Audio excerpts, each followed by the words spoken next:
कागल इथं नामदार हसन मुश्रीफ फाउंडेशनच्या वतीनं दुर्धर आजारांवर शस्त्रक्रिया आणि उपचार झालेल्या रुग्णांचा शतायुषी व्हा हा शुभेच्छापर स्नेहमेळाव्याचं आयोजन करण्यात आलं होतं.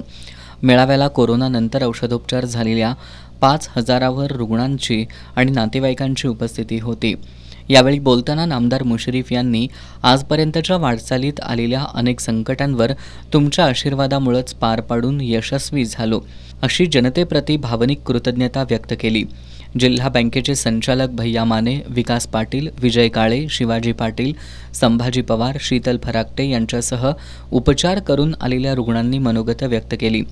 कार्यक्रमाला गोकुळचे संचालक युवराज पाटील, प्रकाश गाडेकर, चंद्रकांत गवळी, नवीद मुश्रीफ, सतीश पाटील, नितीन दिंडे, संजय चितारी, नवल बोते, शशिकांत खोत, मनोज फराकटे आदी उपस्थित होते.